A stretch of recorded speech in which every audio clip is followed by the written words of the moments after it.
Bonjour à tous, une semaine bien capricieuse dans laquelle on va pouvoir travailler un peu à l'atelier pour préparer les corps de ruche en bois. Et je vais vous faire aussi une suite de questions-réponses aux deux autres vidéos. Stop, on arrête tout, impossible de vous faire le question-réponse sur la vidéo du 3 février et sur celle de l'insémination. Je viens de faire le montage et on est déjà à plus de 30 minutes. Donc je vais vous faire les réponses à la vidéo du 3 février et dans une autre vidéo, je vous donnerai les réponses à vos questions sur la vidéo de l'insémination. Et bien c'est parti. Aujourd'hui on est jeudi et je profite de cette semaine bien pourrie au niveau météo. On est passé en début de semaine au printemps puis ensuite à la pluie et aujourd'hui jeudi à la neige. Je profite de cette semaine encore pas trop facile pour aller sur les ruchers, pour bricoler encore là à l'exploit, pour finir de préparer mes nouveaux corps de ruche que j'ai réceptionnés la semaine dernière. Et ces corps de ruche là, donc ils vont me permettre de faire des transvasements, donc des colonies qui sont dans des corps de ruche en bois et que je vais remettre dans des corps de ruche tout neufs comme ceux-là. Parce que mes corps de ruche en bois, ils ont plus d'une quinzaine d'années et commencent à être entamés de ce côté-ci de la ruche et en haut de la ruche également. Donc il commence à se former des petits trous et les colonies vont pas trop apprécier ça si je les laisse continuer à être dans des corps de ruche aussi abîmés. Alors vous allez me dire, mais pourquoi tu transvases pas tes colonies qui ont les corps de ruche en bois abîmés dans des ruches en plastique ? Tout simplement parce que j'ai toujours en projet de passer en agriculture biologique. Pour l'instant, c'est un projet entre guillemets parce que je veux me donner le temps de la réflexion avant de demander ma conversion en bio. Avant de me lancer en agriculture biologique, je voudrais être sûre de pouvoir maîtriser un point important en agriculture bio, c'est-à-dire le varroa. J'ai répertorié différents ruchers que je vais mener comme s'ils étaient en agriculture bio. Bien sûr, je vendrai le miel en conventionnel, hein, ça va de soi. Mais c'est vraiment pour me mettre dans l'idée de l'agriculture biologique et mener ces colonies-là comme des colonies bio. Donc, c'est-à-dire pas de produits chimiques pour traiter le varroa et les nourrir de manière bio, c'est-à-dire pas avec des sirops ou du candy conventionnel. Tout ça pour me donner une idée de me chiffrer la charge de travail que ça va représenter parce que ça va, l'agriculture bio, mine de rien, ça demande quand même plus de main d'œuvre puisqu'il faudra quand même que j'encage mes rennes, que je traite plusieurs fois l'acide oxalique pour rabaisser les seuils de varroa à l'intérieur des ruches. Et donc tout ça, ça se fait pas tout seul, il faut quand même intervenir sur chacune des ruches pour pouvoir traiter le varroa. Voilà pour ça. Donc je vais vous montrer comment je pose les petites lattes sur le côté, donc sur le côté là de la ruche, comme on voit ici. Et ben c'est parti, je vous montre tout ça en vidéo.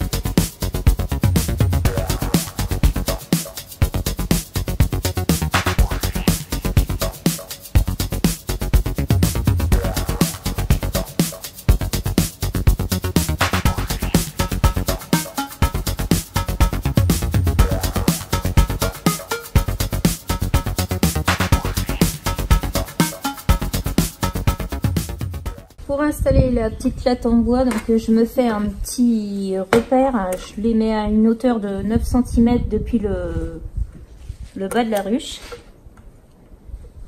Ce qui me permet de mettre les lattes de niveau sur le côté de la ruche. Donc on va prendre des vis de 40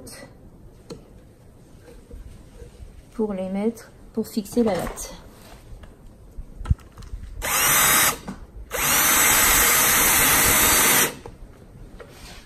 Hop.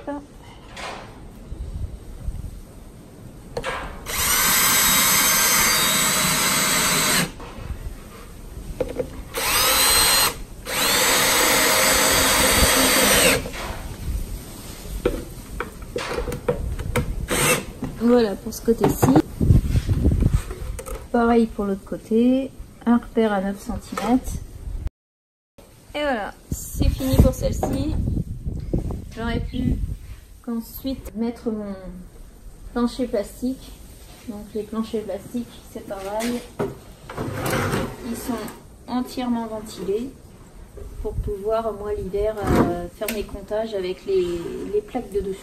Voilà pour ce qui était de la pose des lattes sur le côté. Donc ces petites lattes-là vont me permettre de pouvoir transhumer mes ruches cet été sur soit l'acacia, le tilleul ou la luzerne. Et ben je vais continuer mon petit boulot. Je vous laisse voir le restant de la vidéo. Pour ma part, comme il fait assez froid et que je me caille, je vous propose de poursuivre le question-réponse au bureau bien au chaud. Allez, c'est parti. Ouais, vous comprenez pourquoi je me caille un petit peu là. Je sais pas si vous voyez, mais il neige là actuellement, donc je me caille bien sous le hangar. On va revenir à la vidéo du 3 février qui portait sur l'élevage de rennes en mini plus. J'ai un monsieur qui m'a demandé comment je nettoyais mes mini plus. Alors les mini plus, c'est un peu comme les ruches. Il faut déjà gratter le plus gros de la cire et de la propolis. Je les lave ensuite à l'eau chaude savonneuse, mais pas au Karcher. Parce que vous imaginez bien, le polystyrène, ça va dégager en moins de 2 secondes avec la pression de l'eau. Donc je prends une brosse et je brosse toutes les surfaces de la mini. Et ensuite, comme je vous ai expliqué dans une précédente vidéo, je passe de l'eau de javel. Donc l'eau de javel diluée, comme je vous ai expliqué pour les ruches en plastique. J'ai une personne aussi qui m'a demandé où je trouvais les plaques avec les numéros qui se trouvent sur les mini. Bon, je ne vais pas donner de nom, mais dans le sud de la France, il y a un magasin Picole qui fournit les petites plaques numérotées. Hein, elles sont disponibles sur son catalogue et puis après vous choisissez la couleur que vous voulez, les numéros que vous voulez mettre. Moi j'ai mis mon numéro de DSV plus le numéro de la mini pour repérer un petit peu tout le monde dans le rucher. Si vous cherchez bien chez les vendeurs de matériel apicole, maintenant c'est assez courant de les voir les petits jetons là. Donc on peut les fixer aussi bien sur du polystyrène comme les mini et les ruchettes Ster. Et vous pouvez les mettre également sur les ruches en bois ou en plastique. Hein. Ça, il n'y a pas de souci, ça va très bien aussi dessus. J'ai un monsieur également qui m'a demandé comment on transfère la colonie de la Mini Plus dans une ruchette. Il faut rappeler que la Mini Plus, elle est réservée uniquement à l'élevage. Donc c'est-à-dire, vous retirez votre reine fécondée, vous remettez une cellule royale, et vous continuez le cycle comme ça durant toute la saison. Les mini plus, à l'origine, c'est pas fait pour prendre les cadrons, les assembler et les remettre dans une ruchette. Enfin, après, je sais qu'il y en a qui le font. Après, si vraiment vous êtes bloqué et que vous voulez absolument transférer la colonie de la mini dans une ruchette ou dans une ruche, ce que vous pouvez faire, c'est que vous prenez votre ruche. Enfin, moi, ce que je faisais avant, sur les colonies orphelines, je vérifiais bien, donc je me rendais dans le rucher, je vérifiais bien que la colonie était orpheline, qu'il n'y avait pas de reine vierge ou une vieille reine qui ne pondait plus. Donc, je faisais le tour de l'ensemble des cadres, je vérifiais bien tout ça. Sur cette ruche-là, je la changeais pas du tout de place. Au-dessus de la tête des cadres de la ruche, je posais ma Mini Plus. Donc évidemment, j'avais retiré le plancher de la Mini. À l'intérieur de ma Mini Plus, j'avais ma nouvelle reine fécondée. Je posais la Mini Plus au-dessus de la ruche. Au-dessus de la ruche, je mettais une housse vide donc qui allait couvrir la Mini Plus avec le toit ou le nourrisseur. Donc, et je refermais tout ce monde-là. Et je repasse 8 jours après pour constater que la reine... elle est descendue de sa Mini Plus, venir pondre dans la ruche en dessous. Ce que je faisais aussi pour pas que la colonie soit, la ruche soit, enfin la population, je vais y arriver, hein, pour pas que la population de la ruche soit directement en contact avec la mini pluche, je mets un papier journal qui recouvrait l'ensemble de la surface de la tête des câbles de la ruche. Et je faisais un petit trou au lève-cadre et je posais ma mini dessus. On peut faire ça aussi éventuellement en faisant un essaim artificiel dans votre ruche. Poser la mini plus par-dessus. Bon, l'inconvénient, s'il y a toujours un inconvénient dans le truc, c'est que vous vous retrouvez avec une mini plus qui vous repassez 8 jours plus tard et encore un peu de monde dans la mini. Et ben, vous vous retrouvez avec une mini plus avec des câbles de couvain fermés. Ce que vous pouvez faire, c'est reprendre votre mini en vérifiant bien que la reine est plus à l'intérieur de la mini plus. Cette mini là, vous pouvez la regrouper avec une mini plus qui est en ponte dans un autre rucher. Donc si vous voulez la réunir avec une mini plus qui est en ponte, il faut mettre l'élément orphelin en dessous de votre mini plus, mettre un papier journal, faire un petit trou et par-dessus vous remettez votre mini plus avec votre reine en ponte. Comme ça votre couvain, eh ben, il n'est pas perdu, ils peuvent s'occuper des abeilles qui sont en dessous. Évidemment, la mini plus qui est en ponte, il faut quand même que ça soit une colonie qui est assez grosse, hein, parce que si vous lui rajoutez un élément avec du couvain en dessous à chauffer, faut quand même un peu de monde pour prendre en charge tout ce couvain-là. Voilà ce qui en est du transfert d'une colonie de mini plus dans une ruchette ou dans une ruche. Je vais essayer de mettre cette méthode-là cette année en place pour toujours gagner du temps, parce que prélever les reines, ça demande énormément de temps au début de saison. C'est pour ça que je vais peut-être mettre cette technique-là en place. Donc on la reverra durant la saison. Donc pas d'inquiétude, je vous ferai le petit topo complet pour vous expliquer comment faire. Pour ce qui est de l'hivernage des mini plus. Alors, vous avez été nombreux à me dire que j'hiverne que sur un corps. Moi, ce qu'il faut savoir, c'est que dans la région Grand Est, enfin moi je suis plus côté Reims, donc plus côté ouest du côté Grand Est si on veut. C'est pas une zone montagneuse, c'est une zone de plaine. Les hivers sont quand même peu rigoureux, surtout cette année, hein, parce que là, cette année c'est quand même un peu la cata. Là, ça fait déjà, donc on est le 25 février, ça fait déjà une bonne huitaine de jours où les saules marceaux sont en fleurs chez nous. Les autres années, une année normale, les saules fleurissent vers le 15-20 mars. Le plus tôt que j'ai vu, c'était le 8 mars. Mais là, fleurir aux alentours du 18 février, c'est bien la première année où je vois ça.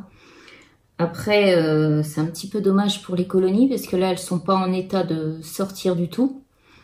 Il fait doux, mais il pleut souvent et il y a beaucoup de vent, donc elles n'arrivent pas à sortir pour profiter de la floraison des saules.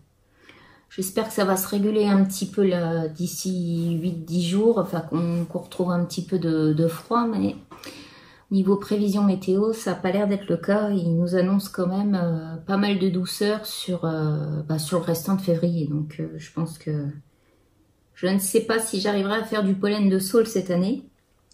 Mais en tout cas, il fleurit en ce moment et en ce moment, c'est pas l'époque pour poser les trappes à pollen. Donc j'en reviens à l'hivernage de mes mini. Moi je les hiverne sur un corps parce que ma région elle est pas froide, elle n'est pas montagneuse. Après je pense que si vous êtes en montagne, le mieux c'est de les monter à 2 ou 3 corps pour vraiment qu'elles soient blindées en réserve et qu'elles aient assez de provisions pour tenir jusqu'au début du printemps. J'hiverne mes colonies donc sur un corps parce que chez moi, donc vous l'avez compris, donc il fait pas très froid. Il y a assez de provisions pour qu'elles puissent tenir jusque mi-mars, fin mars, au moment où je vais prélever les reines dans ces mini plus là. En plus de ça, les hiverner sur un corps, ça me permet donc d'hiverner plus de reines fécondées pour le début de la saison et me permettre de changer mes reines au début du printemps comme on l'a vu dans les vidéos précédentes. Voilà pour ce qui était des questions-réponses. N'hésitez pas pour les prochaines vidéos à me poser vos questions, j'y répondrai volontiers. Après, si vous voyez que j'y réponds pas tout de suite, c'est que très certainement je vais vous répondre sous forme de vidéo. C'est pour ça que je vous donne pas la réponse tout de suite dans les commentaires. Je vais pas répondre 2 fois. Je trouve que ça prend déjà assez de temps comme ça. Voilà, j'espère que cette vidéo vous aura plu. N'hésitez pas à me laisser un commentaire, j'y répondrai volontiers.